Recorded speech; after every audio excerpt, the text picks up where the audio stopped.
হায় জয় রাধে গোবিন্দ জয় রাধে গোবিন্দ জয় রাধে গোবিন্দ জয় রাধে গোবিন্দ। জ্যৈষ্ঠ মাসে আম্র ফলে সবিতা ধরণী,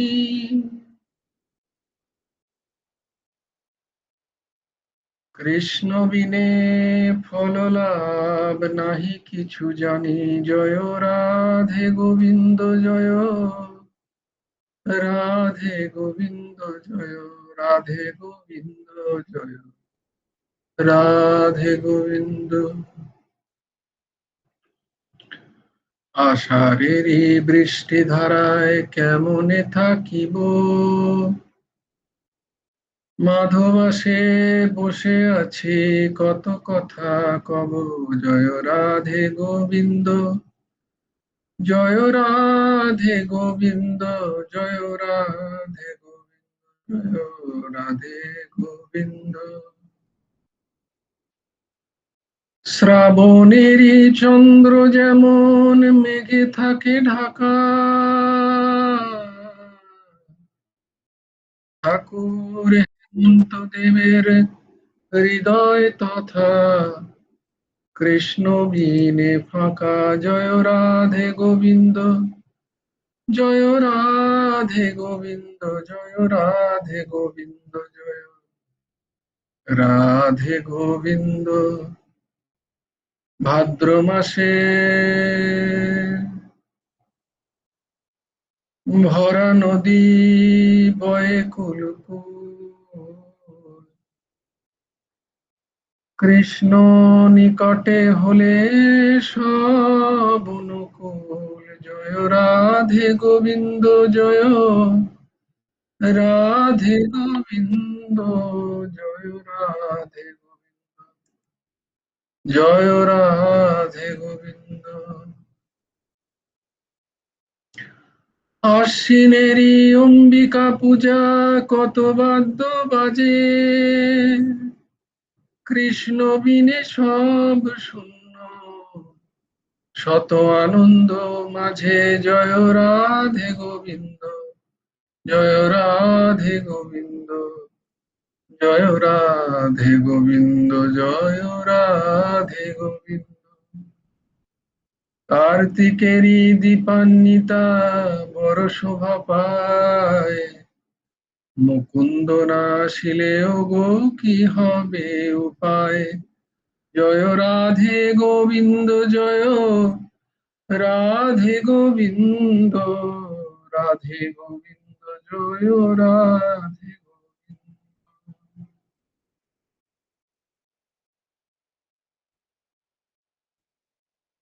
অঘ্রাণেরই নূতন ধান্যে হইবে নবান্ন,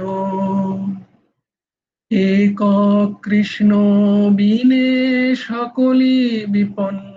জয় রাধে গোবিন্দ জয় রাধে গোবিন্দ জয় রাধে গোবিন্দ জয় রাধে গোবিন্দ। পৌষের বরাশিতে কৃষ্ণ যদি আসে, শরীরে কম্বল দিয়া বসিব তার পাশে।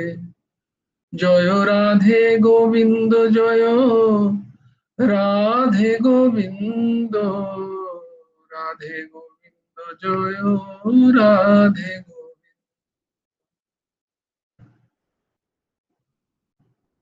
ঠাকুর হেমন্ত দেবের 12 মাসে হলো সমাপন, হরি হরি বল সবে মজাইয়া মন। ঠাকুর হেমন্ত দেবের 12 মাসে যে করে পঠন, অনায়াসে পাবে রাধা কৃষ্ণের চরণ। হরি বল হরি বল হরি বল হরি বল হরি বল, হরি বল, হরি বল, হরি বল, হরি বল, হরি বল, হরি হরি বল, হরি হরি বল, হরি হরি হরি হরি হরি হরি বল, হরি হরি বল, হরি হরি বল, হরি হরি হরি হরি হরি হরি বল, হরি হরি বল, হরি হরি বল, হরি হরি হরি হরি হরি হরি বল, হরি হরি বল, হরি হরি বল, হরি হরি হরি হরি হরি হরি, হরি হরি বল, হরি হরি বল, হরি হরি হরি হরি হরি হরি বল। গোবিন্দ জয় জয়, গোপাল জয় জয়, রাধা রমন হরি গোবিন্দ জয় জয়, হে কৃষ্ণ গোবিন্দ হরে মুরারে, হে নাথ নারায়ণ বাসুদেব, হে কৃষ্ণ গোবিন্দ হরে মুরারে, হে নাথ নারায়ণ বাসুদেব। গোবিন্দ জয় জয়, গোপাল জয় জয়, রাধা রমন হরি গোবিন্দ জয় জয়, হে কৃষ্ণ গোবিন্দ হরে মুরারে, হে নাথ নারায়ণ বাসুদেব। গোবিন্দ জয় জয়, গোপাল জয় জয়, রাধা রমন হরি গোবিন্দ জয় জয়, হে কৃষ্ণ গোবিন্দ হরে মুরারে, হে নাথ নারায়ণ বাসুদেব। গোবিন্দ জয় জয়, গোপাল রাধা রমন হরি গোবিন্দ জয় জয়, হে কৃষ্ণ গোবিন্দ হরে মুরারে, হে নাথ নারায়ণ বাসুদেব। রাধে শ্যাম, রাধে শ্যাম, শ্যাম শ্যাম রাধে রাধে, রাধে কৃষ্ণ, রাধে কৃষ্ণ, কৃষ্ণ কৃষ্ণ রাধে রাধে,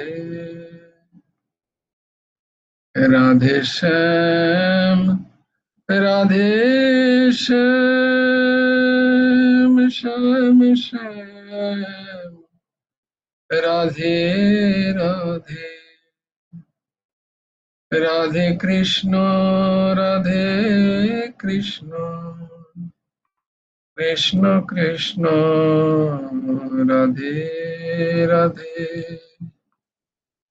রাধে শ্যাম, রাধে শ্যাম, শ্যাম শ্যাম রাধে রাধে,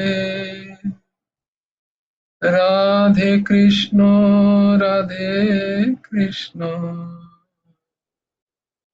কৃষ্ণ কৃষ্ণ রাধে রাধে,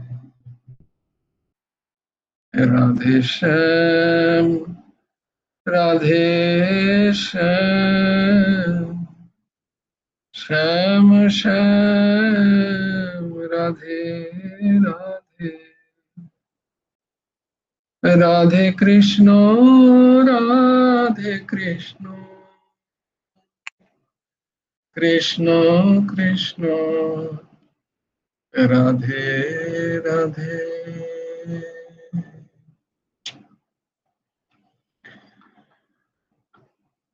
ॐ सच्चिदानन्दरूपाय गुरवे बुद्धिसाक्षिणे श्रीमन्ताय वरिष्ठाय नमो अक्लिष्टकर्मणे अखण्डमण्डलाकारम् व्याप्तं येन चराचरम् तत्पदं दर्शितं येन तस्मै श्रीगुरवे नमः। कृष्णाय वासुदेवाय हरये परमात्मने प्रणतक्लेशनाशाय गोविन्दाय नमो नमः। कृष्णाय वासुदेवाय देवकी नन्दनाय च नन्दगोपकुमाराय गोविन्दाय नमो नमः। वसुदेवं सुतं देवं कंसचाणूरमर्दनम् देवकी परमानन्दम् कृष्णं वन्दे जगद्गुरु।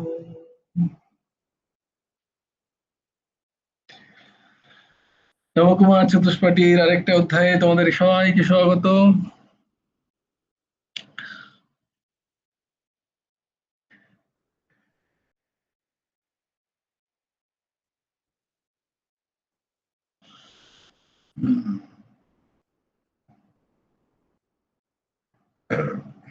আজকে অক্ষয় তৃতীয়া।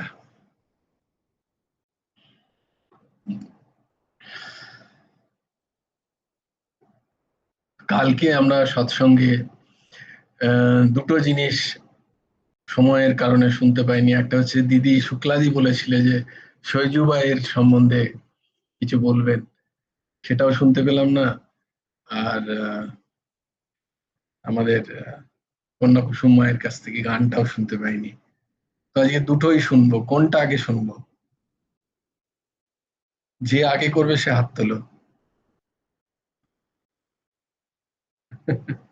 কেউ করবে না? তাহলে কি আমি করবো? আমি একটা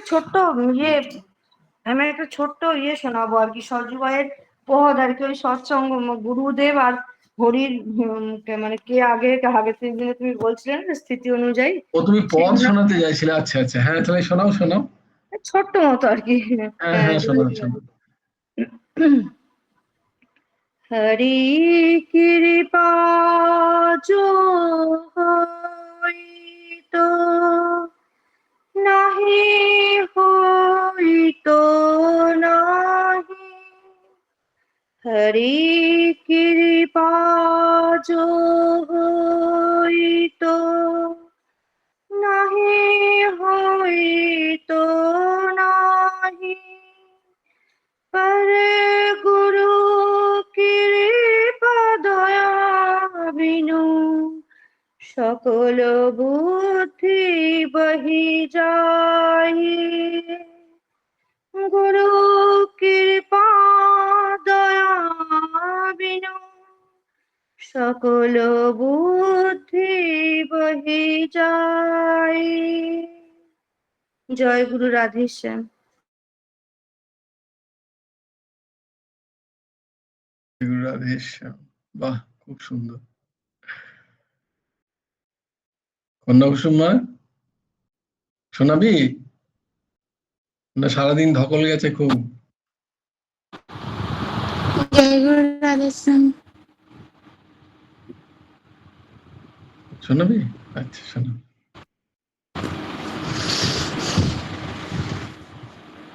জয় গুরু রাধেশ্যাম। তোমারি তরে সাজিয়ে আমি আমাতরে কিছু করি না।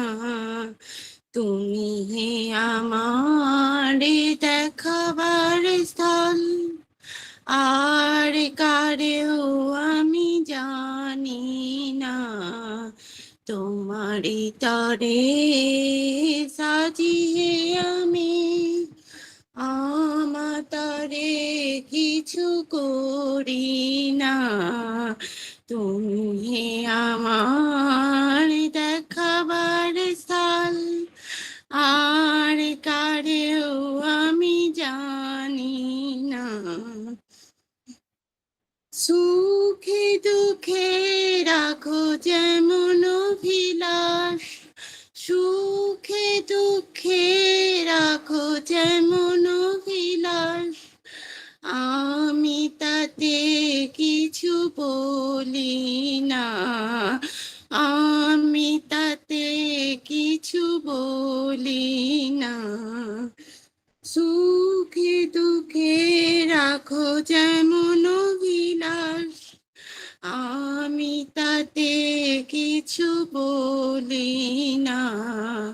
তোমারি তরে সাজিয়ে আমি আমাতরে কিছু করি না। তব সুখ লাগিয়ে এসেছি হে আমি, তব সুখ লাগিয়ে এসেছি হে আমি। সেটা যেন কিছু ভুলি না, সেটা যেন কিছু ভুলি না। তোমারি তরে সাজিয়ে আমি আমাতরে কিছু করি না। তুমি হে আমার দেখাবার স্থল, আর কারেও আমি জানি না। জয় গুরু রাধেশ্যাম। খুব সুন্দর, খুব সুন্দর, দারুণ হয়েছে। শেষেরটা হয়নি, হ্যাঁ, শেষেরটা হয়নি আমার এখনো। ওই শেষেরটা হে বলবি? গুরুদেব থেকে ওখান থেকে হয় না, হয়নি আমার, এখনো করতে ও পারিনি। আচ্ছা, আচ্ছা।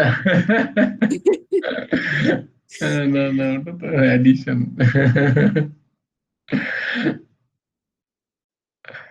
বাহ, বাহ, খুব সুন্দর, খুব সুন্দর। আজকে অক্ষয় তৃতীয়া, খুব পুণ্য একটি দিন। তোমরা নিশ্চয়ই সারাদিন খুব খুব নাম করেছো, জপ করেছো, যার যতটা সাধ্য নিশ্চয়ই করেছো। তো কালকে কন্যা কুসুম মা বললো অক্ষয় তৃতীয়া সম্বন্ধে বলতে হবে। তো আমি বললাম যে তুই তো জানছিস ওখানে অনুষ্ঠানে, ওখানে তো সবাই বলবে, বরং তুই ওখান থেকে শুনে এসে আমাদের জন্য বল। বিশেষ করে সবাই বলবে, মহারাজও বলবেন, তো তুই বরং শুনে আমাদেরকে বল আজকে। তুই একটা খাতা নিয়ে যা, তো তুই বল আমাদেরকে। তো দেখলাম যে ওটা খুব টেনশনের ব্যাপার হয়ে যাচ্ছে। না, ঠিক আছে, কোনো অসুবিধা নেই। না হলে এই অক্ষয় তৃতীয়া সম্বন্ধে তোমাদের বোধহয় আগের বছরও আমি বলেছিলাম। তোমরা যদি আগের বছরের অক্ষয় তৃতীয়ার ক্লাসটা, ওই দিন হয়তো ক্লাস করেছি, এই সময় অক্ষয় তৃতীয়ার মাহাত্ম্য সম্বন্ধে বলা ছিল। মাথা নাড়লে আর কি করে কি হবে। তো যাকগে, আমরা খানিকটা অক্ষয় তৃতীয়া সম্বন্ধে আলোচনা করে এই সৈজু বা এরে আমি ভাবলাম শুক্লাদি বোধহয় ওই ঘটনাটার কথা বলবেন, তারপরে ওই ঘটনার পরিপ্রেক্ষিতে একটা অদ্ভুত পদ আছে, সেই পদটা নিয়ে আজকে তোমাদেরকে অক্ষয় তৃতীয়ার দিন একটা অদ্ভুত পদ, সেইটা নিয়ে একটুখানি আলোচনা করব। খুব সুন্দর, খুব অপূর্ব, অসাধারণ। খুঁজতে খুঁজতে হঠাৎ করে পেয়ে গেলাম। পেয়ে তো যায়নি, গুরুদেব পাইয়ে দেন তোমাদের মতো রসিক পরম পরম ভক্তদের, যাতে মন কে সুন্দর করা যায় তার জন্য। তো অক্ষয় তৃতীয়া সাধারণত আমরা বৈশাখ মাসের শুক্লপক্ষের যে তৃতীয়া, সেটাকে অক্ষয় তৃতীয়া বলা হয়।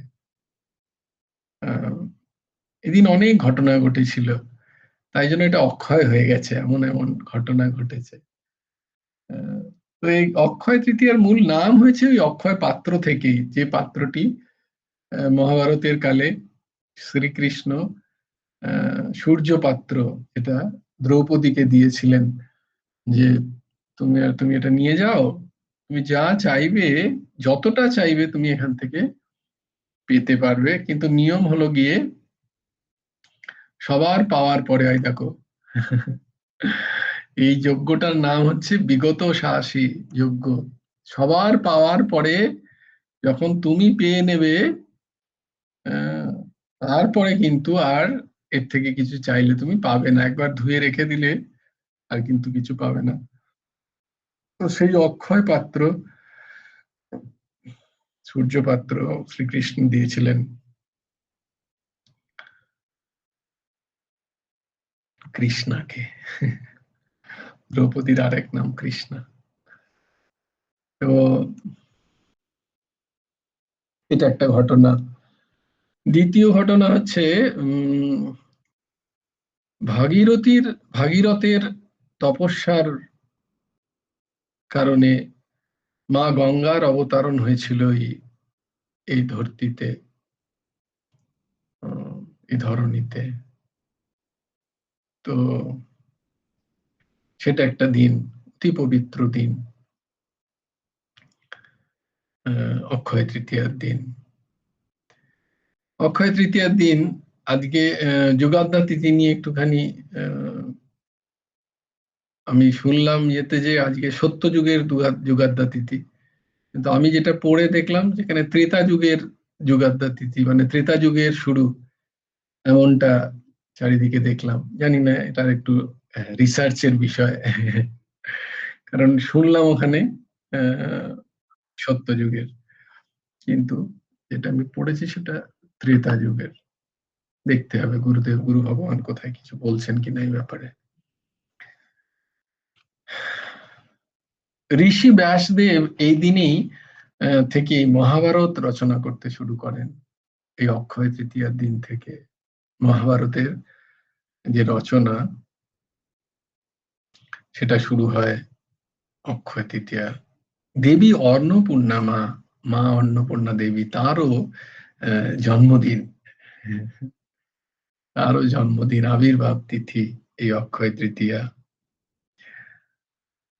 এই অক্ষয় তৃতীয়ার দিনই দেবতাদের কোষাধ্যক্ষ নির্বাচিত হয়েছিলেন কুবের মহারাজ। তাই জন্য কুবের মহারাজ এই দিন মা লক্ষ্মীর আরাধনা করেন এই অক্ষয় তৃতীয়ার দিন। তাই জন্য দেখো, যারা পয়লা বৈশাখ না করে তারা এই অক্ষয় তৃতীয়ার দিন নতুন খাতা করে।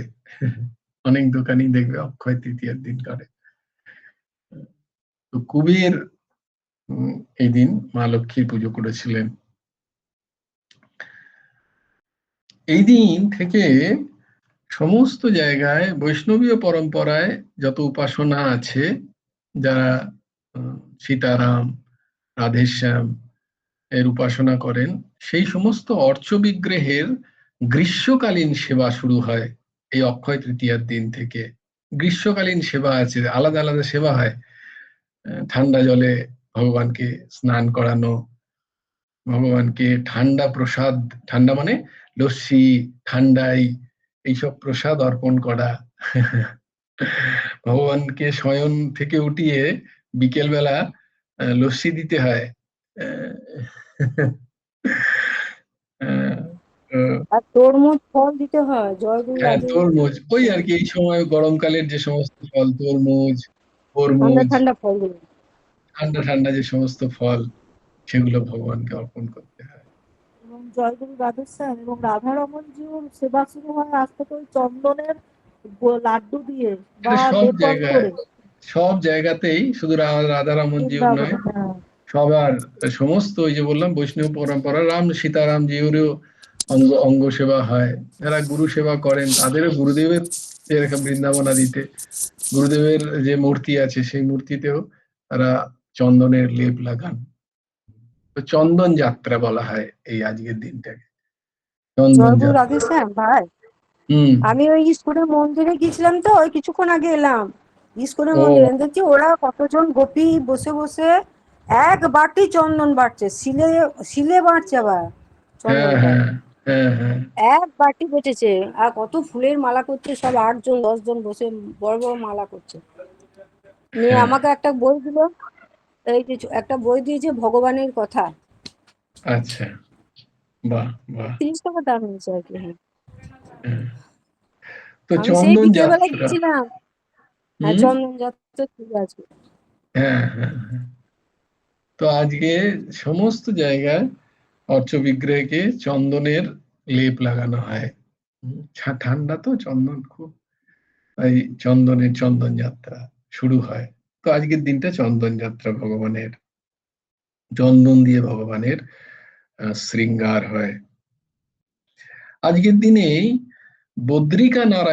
বদ্রিকা ভগবান যেখানে নরনারায়ণ প্রতিষ্ঠিত হয়ে আছেন, তার দরজা কপাট খুলে আজকে সত্যযুগে মূর্তি দেবীর গর্ভে ভগবান ধর্মের, আহ, মূর্তি দেবীর গর্ভে ভগবান ধর্মের নরনারায়ণ, ভগবান ধর্মের ঔরসে নরনারায়ণ প্রকট হয়েছিলেন, তাদের 2 পুত্র।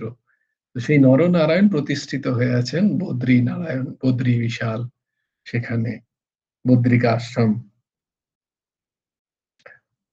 এইভাবে আজকের দিনে বৃন্দাবনে একটা ঘটনা প্রচলিত হচ্ছে। স্বভাবত বিহারীজির মানে বাঁকে বিহারীজির দর্শন হয়, ঝাঁকি দর্শন বলা হয়। একটুখানি পর্দায় বেশিরভাগ থাকে, মাঝে মাঝে সরানো হয়, আবার পর্দাটা লাগিয়ে দেওয়া হয়। আর বেশিরভাগ ক্ষেত্রেই বাঁকে বিহারীর চরণ দর্শন হয় না। আজকের দিনে বাঁকে বিহারীজির চরণ দর্শন করা হয়। কারণ একটা প্রচলিত ঘটনা আছে, ওখানে এক ভক্ত ছিলেন ব্রজবাসী, তিনি এই অক্ষয় তৃতীয়ার দিন প্রতিবার তিনি বদ্রীনারায়ণে দর্শন করতে যেতেন। তো তিনি যখন বৃদ্ধ হয়ে যান, তখন তার ওই নিয়ম তিনি পারছেন না করতে, সেবারে তার খুব মনোকষ্ট। তখন বাঁকে বিহারী তাকে স্বপ্নে বলেছিলেন যে তুমি আমার কালকে এসো, চরণ দর্শন করো, তাহলে তুমি তোমার সাক্ষাৎ বদ্রী বিশাল, আর তোমাকে যেতে হবে না অত দূর, তবে বদ্রী নারায়ণের দর্শনেরই তুমি ফল পাবে। তো সেই ভক্ত যখন এসে সেখানে ওই কথা বলে এবং তাদের চরণ দর্শন যখন হয়, তাকে চরণ দর্শন করানো হয়, তখন সাক্ষাৎ বদ্রী বিশালেরই ওই নরনারায়ণ ওখানে প্রকট হন। এই লীলা তিনি সেই সময় করেছেন বলে অক্ষয় তৃতীয়ার দিন বাঁকে বিহারীর চরণ দর্শন করানো হয় ওখানে। এই এই সমস্ত অক্ষয় তৃতীয়ার বিভিন্ন রকম মাহাত্ম্য। তো বস্তুতঃ এগুলো তো অক্ষয় তৃতীয়ার খুব সুন্দর সুন্দর মাহাত্ম্য, যে নাম করো, দান বিশেষ করে দান করার খুব মাহাত্ম্য আছে অক্ষয় তৃতীয়ায়। তোমাদের সেটা তো এই দাস কালকেই বললো, তোমরা আশা করি শুনেছ। কারণ আমাকে তো একজনই খালি পাঠিয়েছে, যে আমি দেখো দিলাম। ও না, দুজন বলেছে। যাকে তোমাদের জয়গুরু আমরা সায়ন, মোম, পৌলমী সবাই পাঠিয়েছে, আমি তোমাকে পাঠাইনি। না, আমাকে পাঠাতে হবে না, আমি এমনি বলছি আর কি। তো তাকে আমি জয়গুরু আদেশ আমি আমিও পাঠিয়ে দিয়েছি। আমি দুই মেয়েকে বলে দিয়েছি যে ফোনের ইয়েতে পয়সা ইয়েতে পাঠিয়ে দিবি ব্যাংকের অ্যাকাউন্টে, আমাদের যেটা জয়গুরু রাজস্থান অ্যাকাউন্ট আছে সেটাতে পাঠিয়ে দিবি। ওরা বলছে ঠিক আছে। এখন হ্যাঁ, গেছে কিনা না জয়গুরু আদেশ আমিও পাঠিয়েছি। বাহ, খুব সুন্দর। যদ্যপি গোটা ক্লাসের হয়ে কন্যা কুসুম মা পাঠিয়েছে সবাইকার নাম করে, আর এই দাসও পাঠিয়েছে ক্লাসের নাম করে। আচ্ছা, কন্যা কুসুম মা দিয়েছে সবার জন্য। দেখো, তাহলে কন্যা কুসুমকে তো আমাদের একটা কিছু দিতে হবে গিফট, এত নিশ্চয়ই সুন্দর দিতে একটা হবে দিনে, বলছি, অবশ্যই দেওয়া উচিত। এত সুন্দর দিনে তুমি দিয়েছো মা, তাহলে আমাদেরকে তো দিতে হবে মা গো। তোমাদের দেওয়া উচিত। ও মনে করে দিয়েছে, দেখো সবার জন্য এক টাকা করে ভেবে বেচারি। খুব ভালো। তো অক্ষয় তৃতীয়াতে এই দান এই যে অক্ষয় তৃতীয়ার যে দানের কথা, বা অক্ষয় তৃতীয়াতে যে সমস্ত কাজ করা হয়, সেগুলোর কারণ কি না, সেগুলোর কারণ হচ্ছে পুণ্য। তার যে পুণ্য, সেই পুণ্য হচ্ছে অক্ষয় হয়ে থাকবে। অনেকে ওই যেহেতু কুবেরের ঘটনা আছে, তাই জন্য অনেকে রূপো এবং সোনার জিনিসপত্র কেনে বা কোনো জিনিসপত্র কেনে। কেউ এই অক্ষয় তৃতীয়ার দিন ঘরবাড়ি করতে শুরু করে। ভালো দিন, একটা শুভ দিন। তো মূলত এগুলো হচ্ছে অক্ষয় পুণ্য থাকবে। কিন্তু আমরা তো আমাদের বরাবরই লক্ষ্য হচ্ছে একদম সব থেকে উপরে না, কারণ যেহেতু ভগবান প্রথম, তাই আমরাও প্রথম হতে চাই, আমরা সবাই ফার্স্ট হতে চাই। তো আমরা পিছনে থাকি কেন? তো আমরা তো চাই যে এই পুণ্য পাপের চক্করে আর যেন না পড়তে হয় আমাদের। আমাদের অক্ষয় পুণ্য চাই না। আমাদের আমাদের এসবের আর প্রয়োজন নেই। এই ভাবটাই আমাদের মূল উদ্দেশ্য। উম, পুণ্য আর পুণ্য পাপের চক্করে না পড়ে, তো এই অক্ষয় তৃতীয়াতে যেটা সবচেয়ে বড় দান, সেটা হচ্ছে নাম দান। ভগবানের নাম যদি একটুখানি করতে পারো, তো সেই নাম দান যদি সম্ভব হয়। এখন তো আর আজ এত এত রাত্রে আর কাকে করতে যাবে? তো নিজেকেই করো, নিজেকেই শুনিও একটুখানি নাম দান। এই নাম দান খুব উচ্চ কোটির দান, কারণ নাম কোনো বিষয় নয়। এটাতে কি হয় যে সেই অক্ষয় ভগবানের প্রাপ্তি হয়ে যায়। আমরা যদি নাম দান করতে পারি, আর অক্ষয় তৃতীয়া বলে তো আলাদা কিছু নেই। নাম দান যদি প্রত্যেক দিন তোমরা করতে পারো, দেখো এই দাস তোমাদের বলেওছে যে একটু হাততালি দিয়ে যদি করা যায়, তাহলে নাম দানের খুব মাহাত্ম্য। সবাই নাম দান করার চেষ্টা করো যতটুকু সম্ভব, আহ, যতটুকু সম্ভব যার কাছে যেরকম ভাবে আছে। তো এই অক্ষয় তৃতীয়াতে ভগবানের ষষ্ঠ অবতার, 10 অবতারের মধ্যে যিনি ষষ্ঠ অবতার, পরশুরামজি মহারাজ, তার আজকে জয়ন্তী, তারও আজকে জন্মদিন। তো সেই মহারিষির কথা বলতে গেলে, মহারিষি ছিলেন ঋচিক বা ঋচিকা। তার সাথে বিবাহ হয় সত্যবতী নামে এক কন্যার। তো ঋচিকা মহারিষি এতই তীব্র সাধন পরায়ণ এবং বৈরাগ্য পরায়ণ ছিলেন যে সত্যবতী সাথে বিবাহর পরেও তিনি প্রায় 1000 বছর তপস্যায় চলে যান 1000 বছর।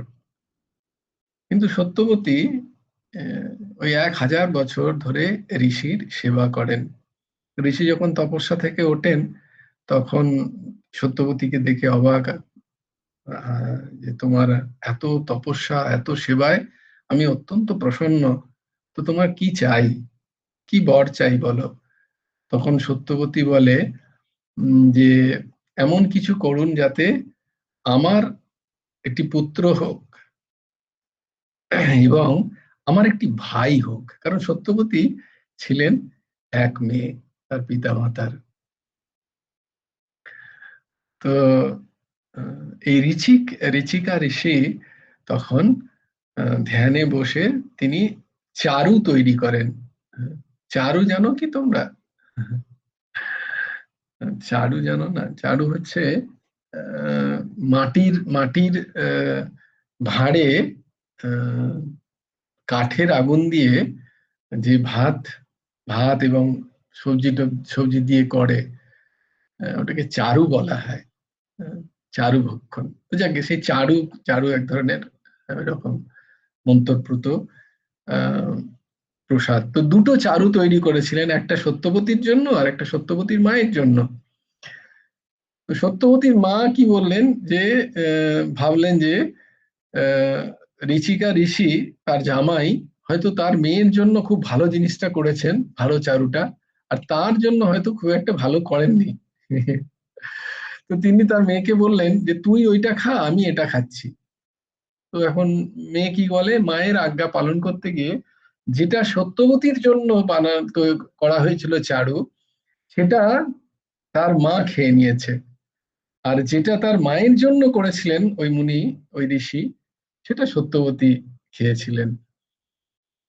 তো যখন এটা শুনলেন ঋচিকা, তখন এসে বললেন তো ঘোর অন্যায় করলে তোমরা, এটা তো মহা মুশকিল হলো, কারণ তোমার স্থিতি আলাদা, তুমি একজন ঋষির পত্নী, আর তোমার মাতা যিনি সত্যবতীকে ঋচিকা বলছেন যে তুমি হচ্ছেন একজন ঋষির পত্নী, তোমার থাকা খাওয়া, তোমার জীবনচরিত অন্যরকম, আর তোমার মাতা হচ্ছে একজন ক্ষত্রিয়, তিনি একজন রাজার পত্নী, তার অন্যরকম পুত্রের দরকার ছিল, আমি সেইভাবে চারু বানিয়েছিলাম।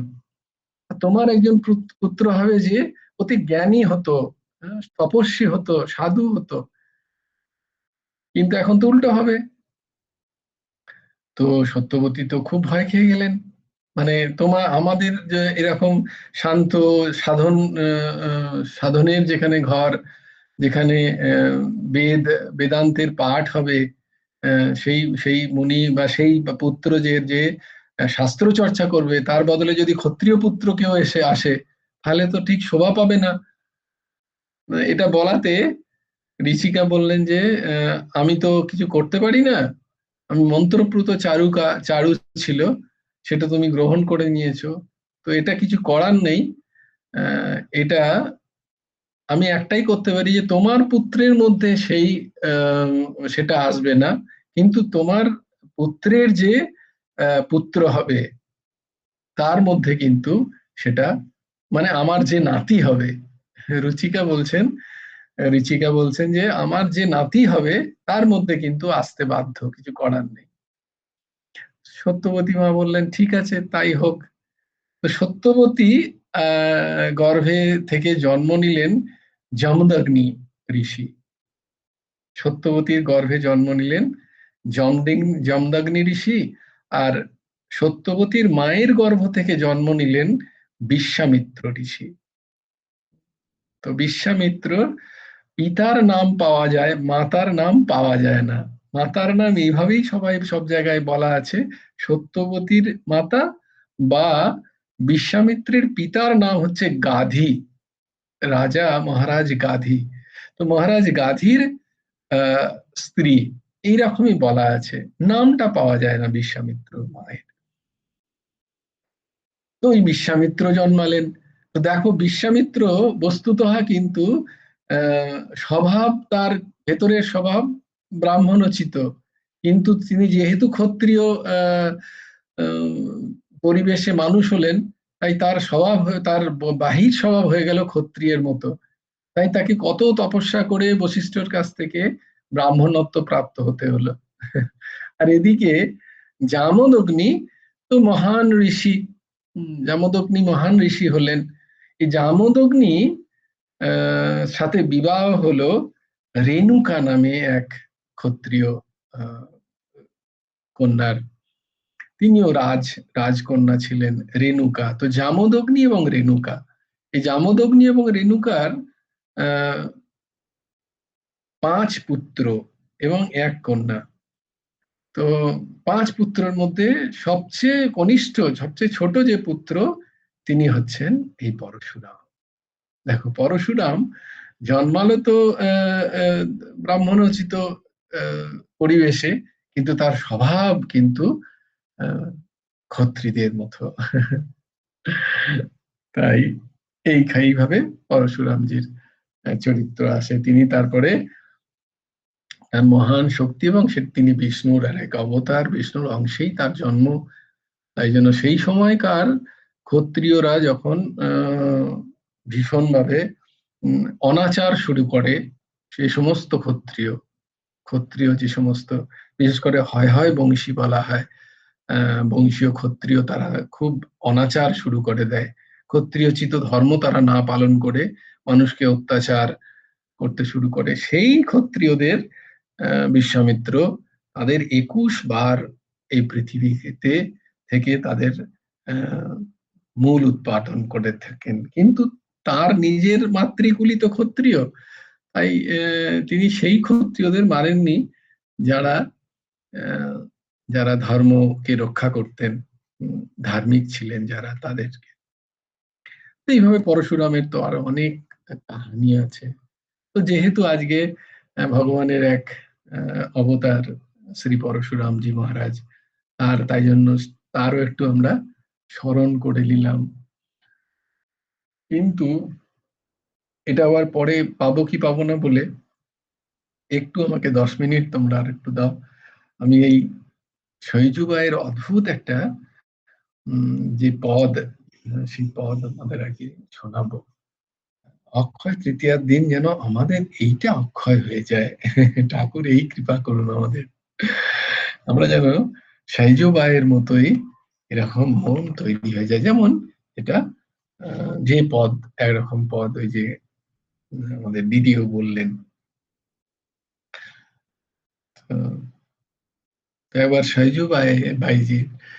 শৈজুবাই মায়ের ঘরে ছোট্ট কুঠিরে তিনি সাধন ভজন করতেন।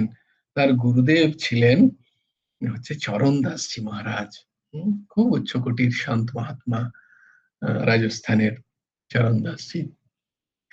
তো সেই চরণদাসজি বলেছেন যে তাকে অনেকদিন ধরে ডাকছিলেন, প্রভু একদিন আমার কুঠিরে আসুন, একদিন আপনার পায়ের ধুলো দিন, একটু আপনাকে একদিন সেবা করি। তো চরণদাসজি একদিন তাকে সময় দিয়েছেন। সেই দিন ভগবান জানতেন শৈজুবাইয়ের গুরু ভক্তি সম্বন্ধে, কৃষ্ণ জানতেন, মাধব জানতেন। তো বলেন আজকে খুব সুযোগ হয়েছে শৈজুবাইয়ের গুরু ভক্তি এবং ইষ্ট ভক্তি প্রতি, আমরা বলি না আলাদা করে, কৃষ্ণ ভক্তি আমার প্রতি ভক্তি, আর গুরু ভক্তির আমি আজকে পরীক্ষা নেব, দেখি কে যেতে। তো সেদিন কি করলেন, যে রাস্তা ধরে গুরু ভগবান যাবেন আসবেন, তো শ্যাম ঠিক করেছেন যে আমিও এরকম পীত বসনধারী হয়ে, বংশী বিভূষিত করান্নাবনীরোদাভাত পীতাম্বরাদ অরুণবিম্ব ফলধরোষ্টাৎ পূর্ণেন্দু সুন্দর মুখাদ অরবিন্দ নেত্রাৎ, এই যে স্থিতি ওই রকম। তারপর তো কৃষ্ণ পরম কিমপি তত্ত্ব অহং না জানে, সেটা নয়, মানে ওই রকম ভেবে সেজে বরাহা পীরম, সুন্দর ময়ূর পুখর, আর ওই রকম অদ্ভুত প্রভুর দর্শন দিয়ে গুরু যে পথে হাঁটছেন, শৈজুবাই দাঁড়িয়ে আছে, হাতে আরতির থালা নিয়ে গুরুদেবকে আহ্বান করবেন। তো ভগবান বলছেন দেখি কাকে করে আরতি। স্বাভাবিকভাবে আমাদের সামনে যদি গুরু ভগবান আর শ্রীকৃষ্ণ এসে দাঁড়ায়, তো আমরা তো শ্রীকৃষ্ণকে দেখেই আমরা তো লাট্টু খেয়ে যাব। তো স্বাভাবিকভাবেই আমরা তো তখন কোথায় আর গুরুকে দেখব, আমাদের স্থিতি।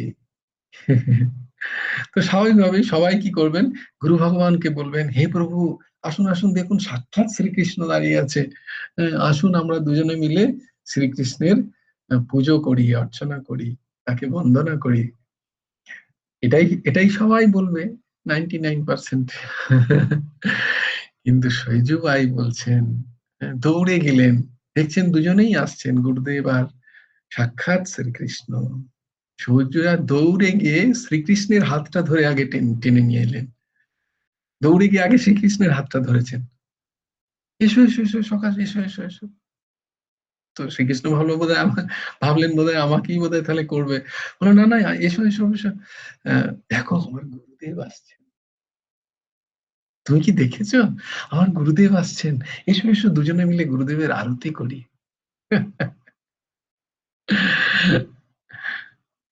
আমি দেখেছিলাম তাই আমার গুরুদেব আসছেন আজকে, আর তুমিও এসছো, কি সুন্দর দেখো, এসো এসো দুজনে গুরুর আরতি করি, গুরুদেবের আরতি করি, তাকে বসাই, তুমি একদিকে ধরো থালির, আমি একদিকে ধরি।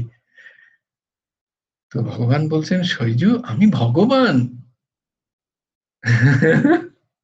আমি সাক্ষাৎ শ্রীকৃষ্ণ, তোমাকে দর্শন দিচ্ছি, আর তুমি বলছো তোমার সাথে আমার তোমার গুরুদেবের আমি আরতি করব, গুরুদেব তো আমার আরতি করেন।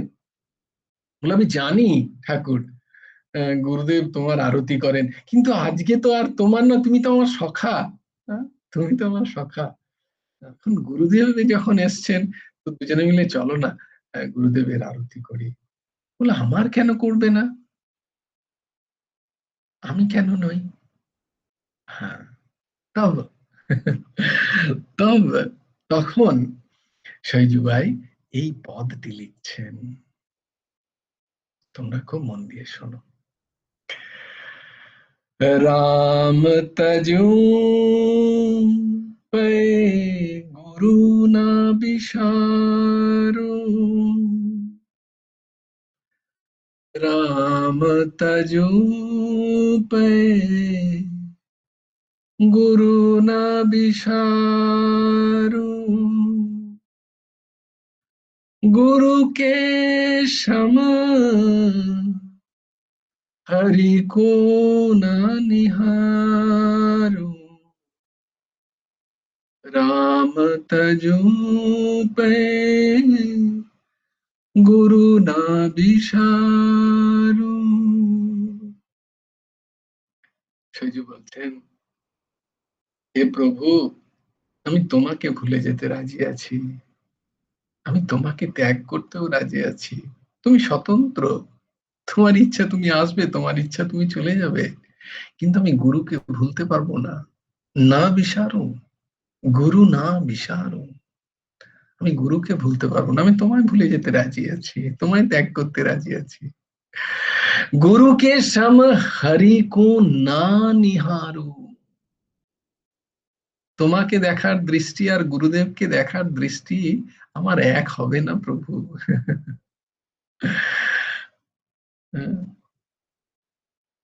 গুরু সমদ হরি কো না নিহারু, গুরুকে আমি যে চোখে দেখি আমি তোমাকে দেখতে পারবো না। বলে কেন? अब सुनो हरि, हरि ना जन्म दियो जगमगाही, हरि ने जन्म दियो जगमगाही, गुरु ने आवागमन छुटाई, गुरु ने आवागमन छुटाई, हरि ने जन्म दियो, তুমি তো আমায় কত জন্ম দিলে, কোটি কোটি জন্ম দিয়েছো, এবং এই জাগমাঘাই, এই জগতে আমাকে ফাঁসিয়ে রেখেছো তুমি, হরি তুমি কি রাখোনি বলো? হরি বলছে তা তো রেখেছি, কিন্তু গুরু গুরু কি করেছে জানো হরু? আমার এই আবাগমনটা যেটা তুমি করে রেখেছো সেটা আজকে ছুটিয়ে দিয়েছে এই জন্মে। সেটা তো গুরু করেছে হরি। তাই এক চোখে কি করে দেখি তোমাকে আর গুরুকে? তুমি তো বারবার আমায় এই জগতে জন্ম দিয়েছো, আর এই জগতের জগমগাইতে, এই জগতের বিভিন্ন আলো আধারিতে আমাকে, বিভিন্ন আকর্ষণে আমাকে বেঁধে রেখেছো প্রভু। গুরু আমাকে বাঁধেনি, আমাকে মুক্ত করে দিয়েছে। আবগমান ছুটাই। हरि ने 5 चीर, हरि ने 5 चोर दिए साथा, गुरु ने लय लुटाए अनाथा। হে হরি, তুমি আমাকে 5টা চোর দিয়েছো বরাবর মনুষ্য শরীরে। কি 5টা চোর? না এই পঞ্চ জ্ঞানেন্দ্রিয়, এই পঞ্চ জ্ঞানেন্দ্রিয় আমাকে চুরি করে নিচ্ছে বারবার। হ্যাঁ? আমাকে চুরি করে নিচ্ছে। চোখ অন্য কোথাও নিয়ে যাচ্ছে, ত্বক অন্য কোথাও নিয়ে যাচ্ছে, স্বাদ অন্য কোথাও নিয়ে গিয়ে বারবার আমাকে চুরি করছে। চোর এরা। তুমি 5 দিয়েছো ঠিকই, কিন্তু গুরুদেব কি করলেন? এই 5 জনকে সংযত করে, এদেরকে, অনাথ ছিল এরা, এদেরকে নাথ তৈরি করলেন, নাথ দিলেন। নাথ দিলেন মানে এদেরকে বাঁধলেন, সংযত করলেন। ল্যায় লুটায় অনাথা। এরা অনাথ ছিল, এদের কেউ দেখবার ছিল না, তুমি তো এদেরকে দিয়ে পাঠিয়ে দিয়েছো, তারপর তো তোমার কোনো খেয়াল নেই। এবার নে চল। চোখ চলছে ওদিকে এটা দেখবো, ত্বক বলছে ওর সাথে ঘুরবো, স্বাদ বলছে ওটা খাবো, কান বলছে এটা শুনবো। এই করে তো আমার অবস্থা খারাপ জন্ম জন্মান্তর। এই 5টা চোর তুমি আমাকে সঙ্গে দিয়েছো, কিন্তু গুরু কি করেছেন দেখো একবার। গুরু এদের সবাইকে সংযত করে তোমার শ্রীচরণে লাগিয়েছে।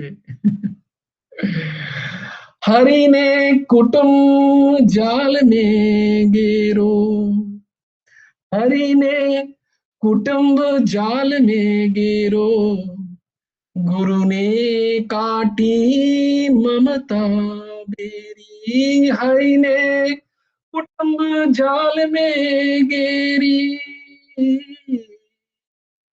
गुरु ने काटी মমতা বেরি।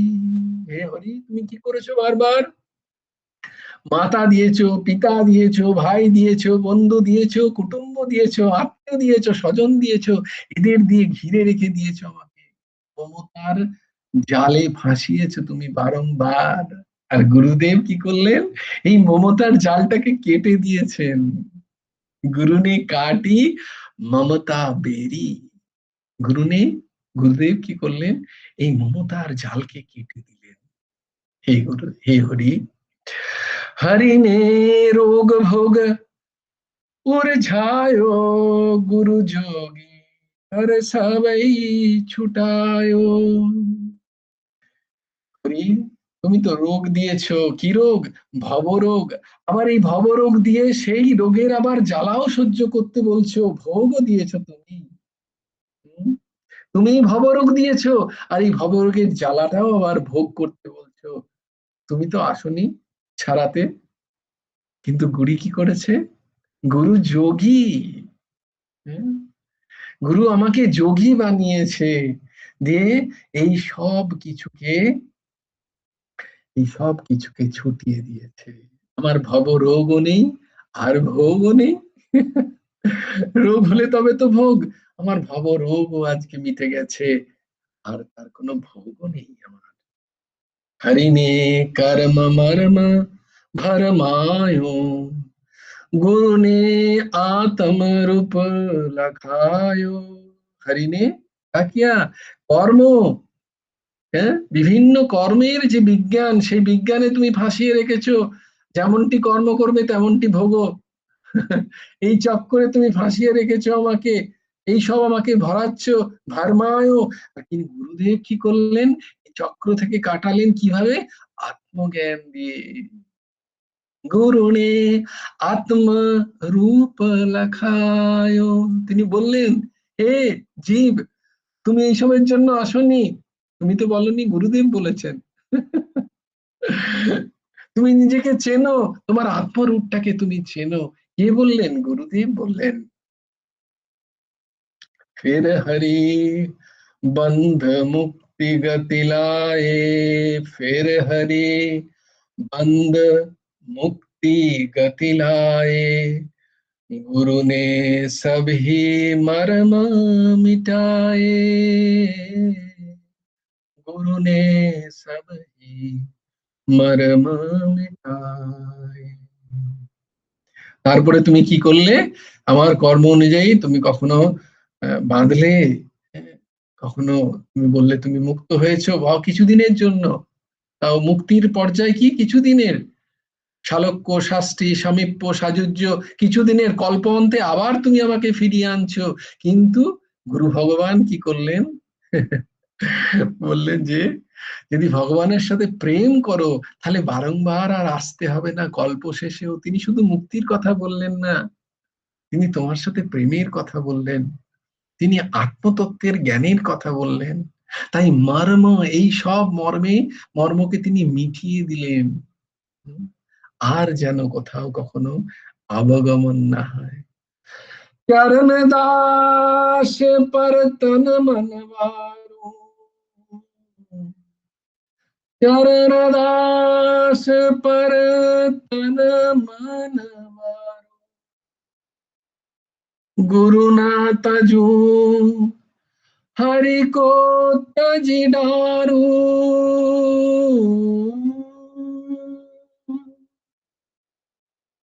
ठाकुर हेमंत देव पर तन मनवारू, गुरु ना तजू हरि को तजी डारू।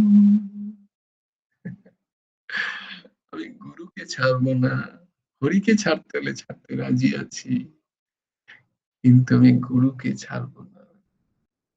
হে হরি, তুমি বুঝতে পারলে, তুমি স্বতন্ত্র, গুরু থাকলে তুমি আসতে বাধ্য। তাই আমি সেই শ্রী গুরুর চরণে আমার মন প্রাণ সবকিছুকে অর্পণ করি। এটা কি বলা হয়, আশ্রয়। আজকের বিষয় ছিল আলোচনার, আশ্রয় করিতেছি, করি ভজ, যে ভজে কৃষ্ণ তারে নাহি তেজে। তো আশ্রয় হচ্ছে এইটা, আমি গুরুকে আশ্রয় করে আমি কৃষ্ণ ভজি, হরিকে আশ্রয় করে নয়, গুরুকে আশ্রয় করে। হরি কোথাও যেতে পারবেন না, আর হরিকে আশ্রয় করে যদি ভজ, ও ছালিয়া, কখন হয়তো তোমাকে টুক করে মায়া একটুখানি ফেলে দিয়ে উনি কেটে পড়ার চান্স খুব আছে। তাই জন্য খুব সাবধান। তাই হরিকে নয়, গুরুদেবকে ধরে তার দেওয়া পথে, তার শ্রীচরণে নিজের প্রণিপাত করে হরি ভজন করো। জয় জয় শ্রী রাধে, জয় জয় শ্রী সীতারাম, হর হর মহাদেব। ভজ গুরু হেমন্ত দেব রাধে শ্যাম, জপ হরে কৃষ্ণ হরে রাম। জয় গুরু রাধে শ্যাম, রাধে শ্যাম রাধে শ্যাম, শ্যাম শ্যাম রাধে রাধে, রাধে কৃষ্ণ রাধে কৃষ্ণ, কৃষ্ণ কৃষ্ণ রাধে রাধে। জয় গুরু রাধে শ্যাম, শ্রী গুরার্পণমস্তু, শ্রী হেমন্ত দেবার্পণমস্তু। জয় গুরু রাধেশ্যাম, সবাই ভালো থেকো, সুন্দর থেকো, সুস্থ থেকো।